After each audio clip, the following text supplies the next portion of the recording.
Welcome to the Deep Dive. We're here to get you truly well-informed, fast. Today, we're tackling something huge, the responsibility of caring for infants. It really is. Our mission is basically to help anyone looking after a baby, nannies, family, parents get the essential health info quickly.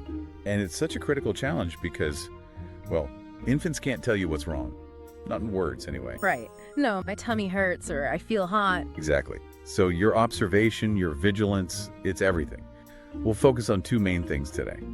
Those really serious emergency signs, and then the everyday checks and balances. Okay, let's dive right into those high-stakes moments then, the ones where you absolutely have to act immediately. Absolutely. First up, breathing emergencies. You need to watch for really rapid breathing, or if it looks like hard work for them to breathe. Like seeing their chest pull in hard. Yes, that's called chest retraction, the skin pulling in around the ribs or neck.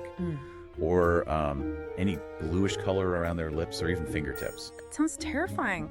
It is serious. And the thing with babies is how fast it can escalate.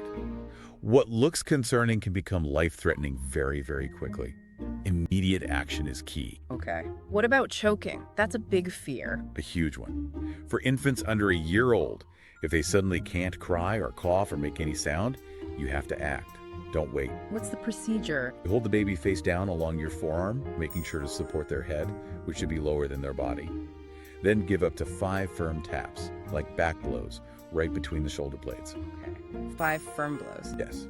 If that doesn't work, quickly turn them face up on your other arm or lap, still keeping the head supported, and lower. Place 2 fingers in the center of their chest, just below the nipple line. Right below the nipples. Exactly. And give 5 quick chest thrusts, pushing down about an inch or so. And you just keep switching. Back blows, then chest thrusts. You keep alternating. Yep. 5 back blows, 5 chest thrusts, until the object comes out or the baby starts breathing properly or help arrives. Knowing that sequence, maybe even practicing on a doll, it matters. Definitely good to know. What else falls into that immediate emergency category? Fever in the really little ones. Yeah. So, any baby under 3 months old with a temperature over 100.4 Fahrenheit, that's 38 Celsius. Just 100.4. That doesn't sound that high sometimes for older kids. For under 3 months, it's a different ballgame. Their immune systems are still developing, so even a seemingly low fever could signal a serious infection. It's considered a medical emergency. Always. Okay, under 3 months, 100.4 F or higher, straight to seeking medical help. Got it. Then there's severe dehydration. This can happen incredibly quickly in infants. Faster than in adults. Much faster. Look for signs like no wet diapers for quite a while, maybe 6 to 8 hours. 6 hours, wow. Yeah. Also sunken eyes, or a sunken soft spot fontanelle on top of their head. Crying with no tears is another sign. Or if they're extremely lethargic, hard to wake up, or their hands and feet feel cool and look kind of blotchy or discolored. Those are clear signs to watch for. Definitely. And the last major act now sign is unresponsiveness. If a baby is just unusually drowsy, you can't seem to wake them up like normal, or they're not responding to you. That needs immediate medical attention. Okay, those are the big urgent ones. Breathing, choking, fever in young infants, dehydration, unresponsiveness. It's a lot. So how does this translate into, the daily routine? What should caregivers be doing proactively? Right, because that daily vigilance is really how you prevent things or catch them early. It starts with knowing what's normal, like developmental milestones. Can you get some examples? Sure. Like around 2 months, you expect them to start smiling socially, maybe turning their head towards sounds. By 4 months, more babbling, reaching for toys. 6 months, often sitting with support, starting to roll over. And if they're not hitting those? It doesn't always mean something is wrong, but it's something to note down and definitely discuss with the parents. Keep track. Then there's feeding and hydration. Monitor how much they eat, how often, and yes, count those wet diapers. Aim for at least 6 good wet ones a day. Consistent weight gain is important too. Yeah. Watch for any sudden changes or difficulties. Makes sense. And safe sleep practices are huge for prevention too, right? Absolutely critical. The rule is back to sleep. Always place infants on their backs for any sleep, naps, or nighttime. And the sleep surface needs to be firm and flat, like in a crib or bassinet that meets safety standards. And nothing else in there with them. Nothing. The crib should be totally bare. No blankets, no pillows, no bumpers, no stuffed animals, no toys. It sounds stark, but even a small soft item could pose a suffocation risk. Bare is best, is the mantra. That's clear. Bare and best. And here's a key fact.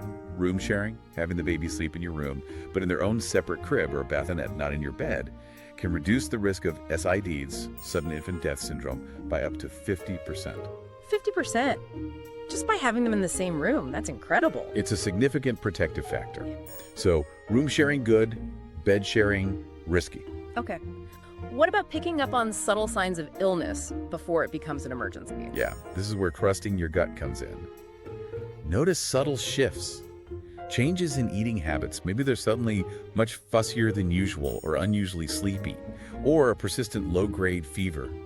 If you see respiratory symptoms like a cough or congestion combined with a fever, you definitely need to let the parents know right away. Sometimes you just get a feeling something isn't right. Listen to that instinct. Trust the gut. Good advice. And medication. Simple rule. Never ever give any medication, not even over-the-counter stuff like pain reliever, without explicit permission from the parents. Right. Always check first. Always. And if you are giving medication with consent, only use the dosing device that came with it, or a proper pediatric measuring tool. Never use kitchen spoons, they're not accurate at all. And log everything, what you gave, how much, and what time. Documentation is key. Crucial. And that leads into general safety, basic child proofing like cabinet locks, outlet covers, safety gates where needed. Supervising constantly, especially during feeding, to prevent choking on food later on. Using age-appropriate toys, and never, ever leave a baby unattended on a high surface like a changing table or sofa, not even for a second. Of course. Hygiene, too, I assume. Oh, absolutely. Rigorous hand washing is non-negotiable. Before and after diaper changes, before feeding, after wiping noses. It's your best defense against spreading germs. Keep toys clean, too, especially if they go in the mouth. And the final piece seems to be talking with the parents. Constant communication. Before you even start caring for the child, establish clear emergency plans. Have all the contact information, pediatrician details, maybe even written medical authorization if needed. And then keep the lines open daily. Talk about their day, any little incidents, any concerns. Transparency builds trust. Ultimately, when you care for an infant, you're more than just a babysitter. You're a guardian of their health and safety in these really vulnerable early stages. It's a huge responsibility, and that's why we really encourage anyone in this role to get certified in infant-specific first aid and CPR. Knowing what to do in those first critical moments, well, it can save a life. It absolutely can. Your attentiveness, your ability to spot these signs quickly, it truly makes all the difference. So remember, trust your instincts. Your vigilance matters incredibly, and when you're unsure about anything, don't hesitate. Err on the side of caution. Always reach out for guidance or medical advice if you have any concerns at all. That's the safest approach for the baby.